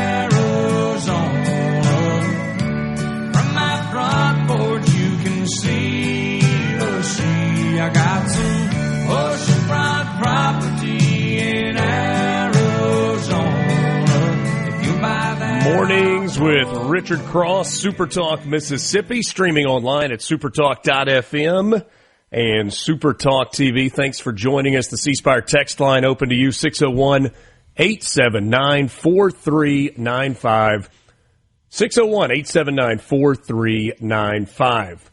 We've got you covered on coverage of the college football playoff, a semifinal matchup tomorrow night in the Fiesta Bowl in Glendale, Arizona, between Ole Miss and Miami. You'll get live updates plus exclusive coverage as the Rebels battle the Hurricanes. Fiesta Bowl coverage is brought to you by Good Hope Land and Timber, Yingling Flight, U.S. Senator Cindy Hyde-Smith, Pylium Corporation, Barnes Crossing Auto Group, and the Mississippi Hospital Association. Let's go to Arizona right now and check in with our very own Caleb Sailors, multimedia journalist with SuperTalk Mississippi. He's going to be on the road before long, headed to Arizona. Caleb, good morning. Good morning, Richard. Yeah, not quite out in the desert yet, but I will be there at some point today. There are a lot of people that are in that boat as well. Interesting from the press conference yesterday, especially some of the remarks from Joe Judge. Yesterday was the day where we hear from coordinators. Obviously, Charlie Weiss Jr. calling plays, but Joe Judge has kind of filled the media role during this transition time. What did you make of some of the things that the Rebels quarterback coach and kind of offensive guru had to say? Yeah, I will say one thing. Through the kind of tumultuous period Ole Miss went through with Lane Kiffin leaving, and then Pete Golding stepping up, becoming the head coach, Joe Judge has been kind of an unsung hero with his head coaching experience and his professional experience, right? His time with the New England Patriots and his time as head coach with the New York Giants. He's been a guy that's done a really good job of keeping that locker room not only intact, but focused on the main thing. And, you know, going into this game, this Fiesta Bowl against Miami, one of the things that's been talked about by national media, everybody covering this game, is the physicality of Miami, especially its defensive front, right? Ruben Bain and that cast, they're really good at getting to the quarterback. They're really physical. They're just daunting to offensive lines. And one of the things, you know, Joe Judge talked about recently, he said that, look, we're going to have to match their physicality. We're going to have to be a very physical unit when Thursday rolls around. We're going to have to play our brand of football. We're going to have to play clean football, and we're going to have to be tough. This isn't one of those games where we could just come in and just, you know, try to steamroll like a Tulane type of opponent. I mean, they're very well aware of who their opponent is and how they can match them physically. But that's a lot easier said than done, and I can imagine the Ole Miss offensive tackles, Diego Pounds and Jaden Williams, will definitely have their work cut out for them. Ole Miss's offensive line has only given up 18 sacks all season long, and there are a number of reasons for that. Some of those came in the first couple of games when Austin Simmons was the starter, and a couple of them have happened in games when he came in relief situations along the way. Trinidad Chambliss gets rid of the ball quickly, obviously has the ability to make plays with his feet and avoid the rush. This feels a lot like the Georgia matchup in terms of an aggressive defense. It was a historically good performance by Trinidad Chambliss. Does it feel like he can replicate that against this Miami team? Yeah, that was one of the things I thought during the Sugar Bowl, was that Trinidad Chambliss did a lot of things that he didn't do the first time around in Athens, right? When Georgia sent those pressures off the edge, they would send a safety or a corner to come in and blitz, and he made the plays on his feet. Can Trinidad Chambliss replicate that? Absolutely. He's given me no reason to believe that he cannot. Now, will he? Easier said than done. Again, you mentioned Ole Miss the quarterbacks have only been sacked 18 times, which Austin Simmons has probably absorbed a good bit of those. Akeem Mesidor and Ruben Bain Jr. for Miami have a combined 19 sacks. Just those two individual players right there. So, again, this will be the toughest task this Ole Miss offensive line has faced all season long. Now, Georgia was a good blueprint, and Trinidad made some incredible plays. But you're right. He's going to have to get the ball out quickly, and he's going to have to think on his feet very well. He might have to roll out. And one thing that's made Trinidad so effective, especially in the playoff, is how good he is on his feet. And he seems sometimes more comfortable throwing on the run than standing in the pocket, too, which will be very effective because they're going to have to be very motion-oriented. Caleb Saylor's on his way to Arizona in just a little while, covering the Fiesta Bowl for SuperTalk Mississippi and the SuperTalk Mississippi news team. I'm going to be out there as well. And, one of the things, it's, I suppose, anecdotal as opposed to just, I don't know, there's plenty of evidence for it. There are a bunch of people going. It was interesting yesterday when Keith Carter was on with me. He talked about Wesley Owen, who had been the longtime manager in the ticket office, now works in the Ole Miss Athletics Foundation, and has kind of gauged these things for a long time, what a road crowd might look like based on ticket sales and secondary market and, people talking about it. He said there could be as many as 30,000 Ole Miss fans in Arizona, and there were some people that did some planning in advance, but there were a lot of people that even before they left the Superdome on Thursday night had phones out and they were trying to book flights and book hotels and figure out, hey, how are we going to make this work? The crowd in New Orleans was a decided advantage for Ole Miss and was a factor in the game. Will that be the case in Glendale as well? It very well could be, and I'm not counting out Rebel Nation. And you can go back to the Egg Bowl when Ole Miss brought a significant number of people to Davis Wade Stadium, and that had an impact on that game. And then when you talk about the Sugar Bowl, Kirby Smart himself admitted that it was a home crowd for Ole Miss. And there were even Georgia podcasters after the game saying, this can't happen again. I mean, we were way outnumbered by Ole Miss people. Yeah, I'm not doubting Rebel Nation at this point. This team has been very special, and especially given what all it's gone through, what all this fan base has gone through with the Lane Kiffin departure, Pete Golding ascending and winning 2 playoff games, the first time this has ever happened in Ole Miss history. There's a lot of excitement and enthusiasm in this fan base. So I'm not only expecting a lot of people in Glendale tomorrow, I'm expecting a rowdy, loud group of Ole Miss fans ready to bring the energy. Yeah, I don't think the people that are making this trip are going to be in the wine and cheese crowd, as they are sometimes labeled. You talked about Miami's defense a second ago, dealing with Ole Miss's offense. To me, one of the key things in this game may be Ole Miss's defense dealing with Miami's offense. Carson Beck, a veteran quarterback, he's got a big arm. They are not super explosive, though, in the passing game. Where this Miami team has kind of lived is kind of leaning on you with that big offensive line and running it, averaging just short of 200 yards a game. There was one drive, the third drive of the game for Georgia, where they just kind of shoved it down Ole Miss's throat. After that, and I don't think there were a lot of schematic adjustments, Ole Miss made some changes and started winning those one-on-one battles. What do you expect from the Ole Miss defense? Yeah, that all hinged on Xavier Harris and Will Eccles really stepping up. They were 2 bad men. Yes. In the first half, Xavier Harris was not. And he really, really, really stepped up in the second half. They're going to have to do the same thing. And look, you talked about Miami having a big offensive line and them liking to pound it, and they do. And they have 2 running backs that could just gash you. But one thing, though, is Xavier Harris. That's 6'7", 400 and something pounds. I mean, that's a big dude. That's hard to move around. And Will Eccles, same thing. I think the Ole Miss linebackers are going to have to step up in this one, too. I think T.J. Daugherty will have to be effective in communicating, and they'll have to be very physical. There's been a lot of good news this week for Ole Miss. I think about the well, never mind. I was going to use a parallel there, but it's not a good one in this case. A lot of good news, though, in guys that some people thought were going to be leaving, saying, no, we're going to stay put right here with this team.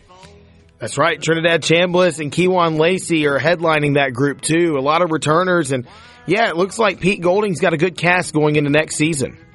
Nobody worried about next season, or at least not a lot of people worried about next season just quite yet. Tomorrow night, 6:30 Central Time kickoff. Caleb Saylors will be with all of our shows tomorrow, providing updates from Arizona. Caleb, thanks for your work. We'll talk to you soon. Safe travels. Richard.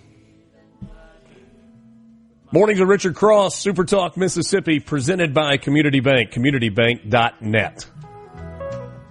From the Venable Glass. Morning, partner. The sun is up, the coffee is on, and you're starting your day right. Mornings with Richard Cross, here on SuperTalk Mississippi.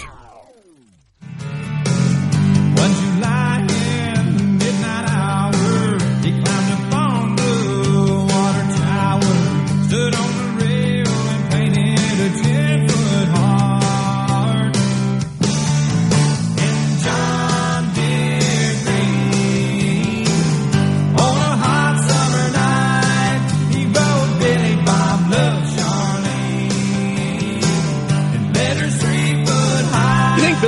Charlene made it long term?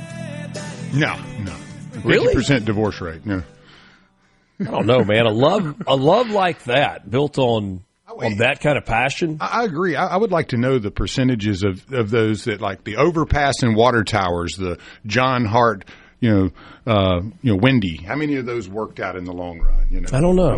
We need some kind of research done into It'd be that. like a good graduate thesis project in sociology. Yeah. Like 80% fail rate if you paint the name on an overpass or on a water tower with a heart on it. I'm curious, though. Yeah. Inquiring minds want to know. Appreciate Caleb joining us. He's going to put in a bunch of hours over the next few days trying to keep us all up to date with what's happening in Arizona as Ole Miss and Miami get set to play for a spot in the national championship game. You say that out loud. Yeah. And it's kind of, whew. I've tried not to say it out loud or think it yet. We want to get through this one, and if we get to that point, I'll embrace it entirely. I posted on X something yesterday. I said the magnitude of playing in a CFB playoff semifinal, especially as the only SEC team still standing, just sunk in. Oh, yeah. And that the thing that hit me was the release that came from ESPN outlining their coverage plans. Ole Miss is not usually the lead story at the SEC network. They're bigger brands and bigger fan bases. Now, they're never pushed to the side by any stretch of the imagination.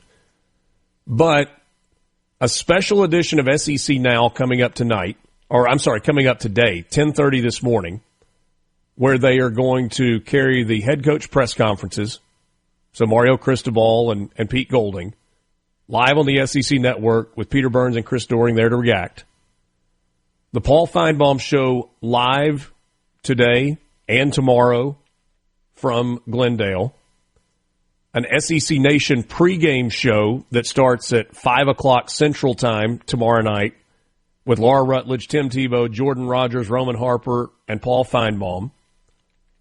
A simulcast of the game on the SEC Network tomorrow night with audio from the Ole Miss radio network. So David Kellum, Harry Harrison, John Darnell's call of the game synced up with the video of the game that you can watch on SEC Network.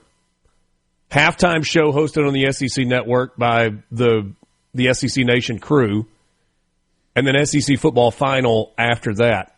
I mean, it's 2 solid days of the SEC Network covering nothing but Ole Miss.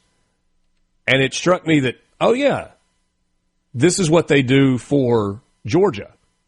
This is what they do for Alabama and LSU and whomever else when they are playing in a game, except for the fact that it's amplified, again, because Ole Miss is the only SEC team still playing. So it's not like you've got, Ole Miss in one game and Alabama in the other, and they're splitting the coverage between 2 sites. It's focused solely on this, and I thought, it's a big deal. Well, been on the outside looking in. Now you're on the inside, and just take care of business. Sky's the limit here, isn't it? Mm-hmm. I mean, you do this for a living on the sports side. You get to see the pomp and circumstance that goes around favored nation status, especially in the SEC, the big money league. I mean, this is huge for Ole Miss. It's great for the SEC to have Ole Miss, not a team with a seat at the table per se, kind of a newcomer to it. I mean, I'm excited, and to see Ole Miss front and center in that coverage is going to be amazing. First time, other than maybe the World Series run we had. Yeah. And if you missed it earlier, Sports Talk Mississippi special time tomorrow will begin at 1 o'clock. They'll take you up until network coverage begins at 4:30. So Brian Haydad and Michael Borky will be previewing every angle of that ball game. So we're doing our best to keep you covered and keep you up to date with everything that is going on. We talked briefly this morning with Senator Cindy Hyde-Smith about Greenland. Shortly after President Trump was put into office, there was a lot of talk about Greenland, and the United States wants to buy the country of Greenland. wants to invest in infrastructure to take advantage of the natural minerals and all of the natural resources of that strategic island in the North Atlantic, where 80% of it is above the polar ice cap. Not super inhabitable. Only about 50 or 60,000 full-time residents in Greenland, mostly Inuits. And Greenland is they are, I guess, a protectorate of Denmark that functions autonomously for the most part. And Europe and Denmark and even most in Greenland have said, no, leave us alone, United States. But we get the conversation again about Donald Trump pointing to the strategic significance of Greenland for safety and security purposes. As you would expect he might, House Minority Leader Hakeem Jeffries, the Democrat from New York, did not take kindly to Donald Trump's threats about taking over Greenland. Didn't take them seriously. And here's what he said. Everything the president says at this point we have to take seriously because he is uncommitted to the rule of law, uncommitted to the Constitution, and uncommitted to doing anything that actually makes life better for the American people. We are going to move aggressively and legislatively to make clear that no military aggression should be taken against Venezuela or any other country in the Western Hemisphere or throughout the world without explicit congressional approval. Caroline Leavitt, in a White House briefing yesterday, said President Trump has made it well known that acquiring Greenland is a national security priority of the United States, and it's vital to deter our adversaries in the Arctic Ocean. The president and his team are discussing a range of options to pursue this foreign policy goal, and of course, utilizing the U.S. military is always an option at the commander-in-chief's disposal. I don't have a problem with what Hakeem Jeffries said up until the point that he says uncommitted to doing anything that actually makes life better for the American people. Donald Trump is nothing if not committed to making life better for the American people than it was under the previous administration. Item number one on that list is the security of our borders. Life is better today than it was a year ago, thanks to border crossings, illegal border crossings that have gone from tens of thousands a month during the Biden-Harris administration to basically zero. And that basically zero number has been in place for, 6, 7, 8 months now? They came in and they shut down the border.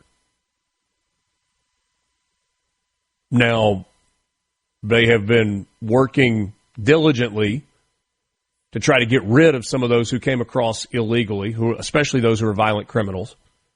I feel like the conversation surrounding ICE has been a little more quiet over the last couple of months. But it's hard for me to take Hakeem Jeffries serious when he throws that at the end of his statement. I don't agree with his uncommitted to the rule of law. He's actually been quite committed to the rule of law at home, which is a departure from where we were. Uncommitted to the Constitution. I will recognize that some of the decisions that Donald Trump has made are not step for step in line with what the Constitution says. They have pushed the boundaries of the Constitution as far as they can possibly push them through executive action, and in some cases have stepped across the line.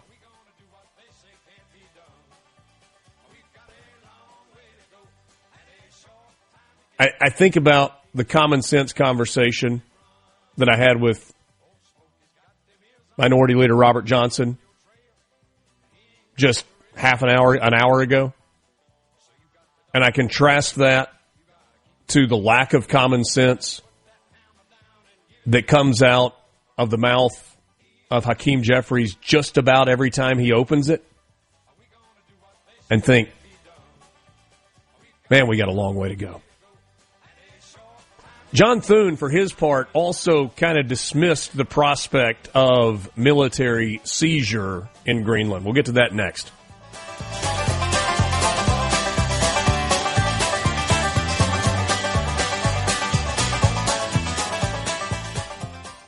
From the Seabrook.com. This is Mornings with Richard Cross. Let's do it. Super Talk, Mississippi.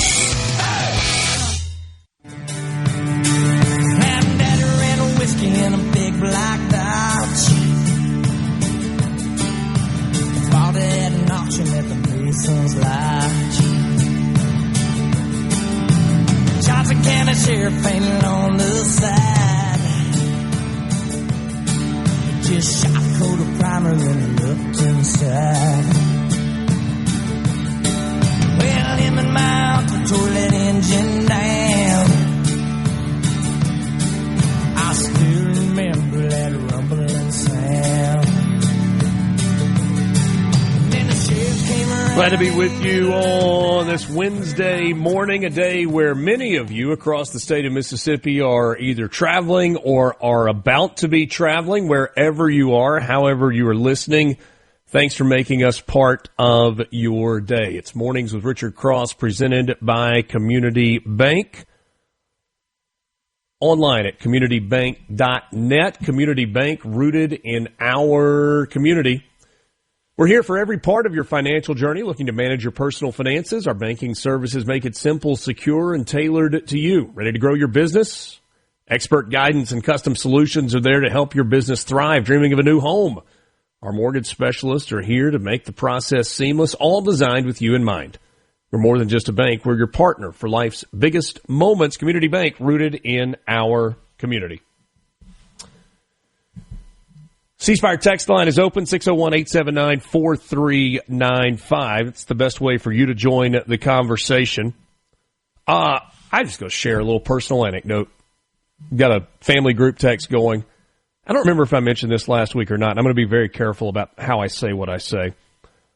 I know that I've told you before that my wife has a cousin who attended West Point and graduated from there. One of the really cool things in my life that I've gotten to do was be in attendance for his West Point graduation. And he has been post-graduation, and that was back in, I have to do the math based on my kids' birthdays. That was in 2014 when he graduated. He went to flight school, became a helicopter pilot, then became an instructor, and then became a member of the Night Stalkers. Yeah, those dudes. Those bad, bad dudes that get you in and get you out. And then he moved on to operations and coordination of operations within that particular group. He doesn't get to talk about deployments. He doesn't get to tell his family. He doesn't get to tell his new wife where he's going. He doesn't know when he's coming home. And if you read the stories about Venezuela and you heard General Kane describe that mission, you heard him say that they had been sitting on go since early in the month of December. And when they say sitting on go, that means the resources were in place and ready. And so he has been, this person that I'm talking about, has been away from home for nearly a month now. And we just got word that he was on a boat headed back for the United States, and hopefully by late tonight or sometime tomorrow, he will get to wrap his arms around a hug and in his new wife, who we were fortunate to get to spend Thanksgiving with. Got to spend Thanksgiving with him as well when he deployed shortly thereafter. I say all that not so much to brag on a family member as just a reminder that sometimes we get caught up in the news cycle and, we're for a military action or we're against it or we're concerned or whatever those things. But then we move on to whatever's next. We may still talk about it a little bit, but we move on. But the soldiers, sailors, airmen, and now guardians, they don't get to move on. And their families don't get to just move on. They are sitting on pins and needles waiting for and hoping for a safe and happy reunion. I shared this with our family group text. Since I went to his graduation back in 2014, we most of us have been to so many sporting events in our lives that we expect the national anthem, and we stand, and we take off our hat, and we put our hand over our heart. But then once the national anthem starts, what do? Does your mind wander? Are you kind of looking around a little bit? And in some ways, that seems a little disrespectful. Like, I understand it. Things happened. But I have been able to focus, my mind on him, the sacrifice that he's making, and all the others who are like him are making, and offer a brief prayer of thankfulness for his willingness to serve. And I'm just using him as an example, but it's, for whoever's close to you or the military at large, and also for his safety. And it can kind of take you to a different place mentally and emotionally during the national anthem. So a prayer of thanksgiving for his return and for all of those others who are getting back home to friends and family, and a prayer for their continued safety as they defend our freedoms at home and abroad. Thank you for indulging me on that. Now, back to military seizure of Greenland. So, Senator John Thune was asked about this yesterday. You had Donald Trump leave open the idea of using the military if necessary because of the importance that he places on Greenland as a strategic national security place for the United States. John Thune was asked about and basically dismissed the prospect of deploying the military to seize mineral-rich Greenland. Stephen Miller, the senior White House advisor, declared that the ice-covered territory should rightfully belong to the United States. Thune said, "I think that's probably getting the cart ahead of the horse. I don't see military action being an option there as to the possibility of a United States takeover of Greenland." Thune went on to say this: I led a delegation in August of senators, and one of our stops was in Copenhagen. We met with all the elected leaders there, and obviously they're very passionate about Greenland. But John Thune did say that something might be worked out between the Trump administration, Danish leaders, and the populace of Greenland to expand an American business presence on the island. And that's something that seems to make a lot of sense. Thune said if there's something there that could be mutually worked out, obviously it's of interest to national security in the Arctic. They realize that, and so do we, but a military takeover is not something that anybody is contemplating seriously. Lance, on the surface, that strikes me as very, very rational. Definitely. We have a friendly relationship with Denmark. Greenland is a territory of Denmark.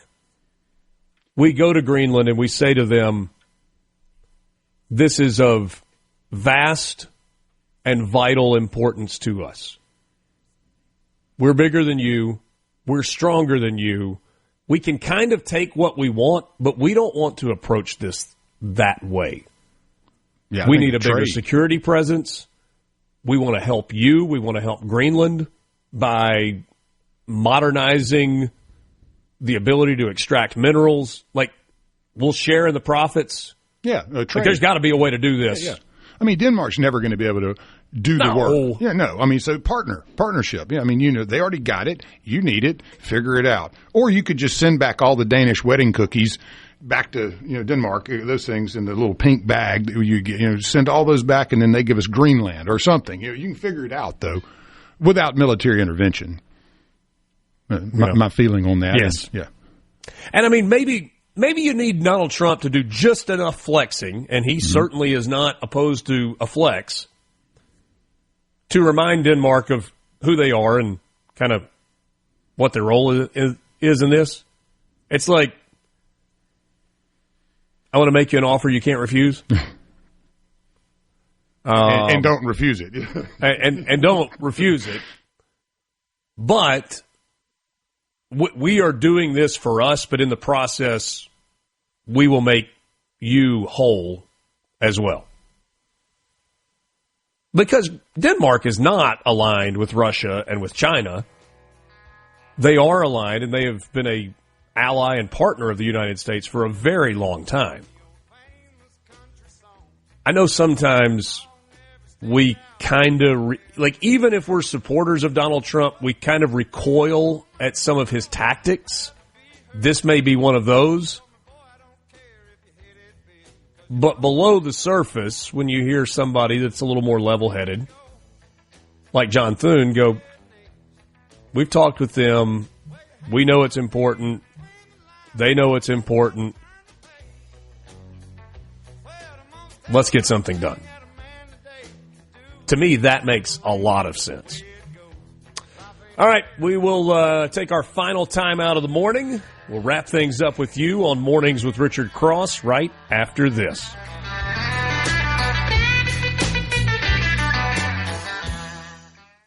From the Venable Glass. Since you're up early, you get the news first.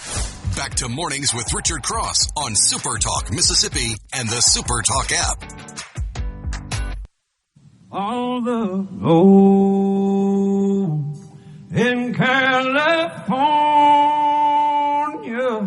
is in a bank in the middle of Beverly Hills in somebody else's name. So if you're dreaming about California, it don't matter at all where you played before. California's a brand new game. Country music Wednesday, executed brilliantly by the one and only Lance Tolbert today. Thank you, sir. Always a lot of fun. I got to be honest with you, though, I'm not dreaming about California. I just love the Sturgill dreaming Simpson about version. Arizona. Well, we played basically the whole oceanfront property in Arizona just for Caleb. He may make an investment while he's out there. Had to let that one go for a little while. Oh, yeah, it's good stuff. Coverage of Ole Miss in the college football playoff semifinal tomorrow against Miami. Today, tomorrow, and Friday is brought to you by Good Hope Land and Timber, Yingling Brewing, U.S. Senator Cindy Hyde-Smith, Pylium Corporation, Barnes Crossing Auto Group, and the Mississippi Hospital Association. We appreciate those partners making our on-site coverage possible. What's the oldest brewery in the country? Yingling, yeah, and we got those guys with us, man. That's big time there, man. Yeah, they were with the boys in the afternoon on Sports Talk Mississippi with the Yingling Flight Game of the Week all season long. Fine beer too, fine beer. Some might say. I like them. Yeah, I'm saying a lot of people might say that. If you can't get a flight and you think you need to drive, maybe you want to go in brand new wheels. And time is running short, but in theory, you could head to Belk Ford and Oxford Toyota right now, purchase a new vehicle, throw your luggage in, pull off the lot, and drive to Arizona. About 20 hours.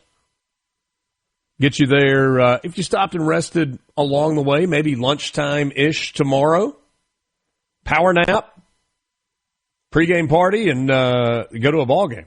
And you can do it in a brand new vehicle from Belk Ford or Oxford Toyota. That may be a little unrealistic if we're being honest, but getting a great deal at Belk Ford is not unrealistic. The selection they have on the lot right now is stupendous. F-150s, F-250s. Lance, have you seen the newly redesigned Ford Ranger? I have. It looks amazing. Those things are fine. Yep. My very first vehicle, well, I take that back. My very first vehicle in good condition was a black extended cab, 4-liter V6 Ford Ranger. It was 4-wheel drive, and I thought it was the prettiest thing that had ever rolled off a car lot in my life. And that was in 1998. I've been a customer at Belk Ford and Oxford Toyota ever since. So this is not somebody I'm just telling you about. It's somebody that I've done business with for a really, really long time. Great people, family-owned business. They've been in the automobile industry for 100-plus years. Since the 1960s, they've had the Ford dealership in Oxford. And it doesn't really matter where you live, whether you're in North Mississippi or Central Mississippi or on the coast or out of state, Belk Ford would love the opportunity to earn your business. They'll get you the best financing rates if you need that. They'll give you the best deal they can possibly give you, and you will be satisfied because they are not going anywhere. Belk Ford, Oxford Toyota, Highway 6 West in Oxford. Stop by and see them, and if you don't mind, tell them I told you about them. I certainly would appreciate that. I was impressed with your use of stupendous there. Almost when you said they've been around for 100 years, almost threw it back at you. But that's a good word. Stupendous. Extremely impressive is the definition of that. So just no, not you, that you needed to know it. You executed perfectly. We've gotten a written transcript from the DOJ of videos that were left behind by the shooter who killed the 2 Brown students and the MIT professor back right before Christmas. The man identified left behind videos in the storage unit in which he killed himself. Coward. Claudio Neves Valente, 48-year-old, a former Brown student and a Portuguese national, was found dead in New Hampshire after he killed himself on the heels of killing the 2 young people at Brown and the professor at MIT. No motive in the videos, just I wanted to do it. Quotes like, "I'm not going to apologize because during my lifetime no one sincerely apologized to me." He did refute the reports that he yelled something along the lines of Allahu Akbar and called Laura Loomer out specifically. He said he may have made some sort of an explanation he didn't really remember, "oh no," or something like that, because he was disappointed that the auditorium appeared to be empty when he first came into it. It was simply the students hiding under their table. Said he didn't want to originally go into an auditorium, but to a regular room. He was not targeting anyone specifically. His only objective was to leave more or less on his own terms and to assure that he wouldn't be the one who ended up suffering the most for all of this. Said it was a clumsy operation at best, but at least something was done. A heart full of absolute evil. May God continue to bless those families of the ones who are left behind. Thanks for being with us. Have a great day. A SuperTalk Mississippi media production.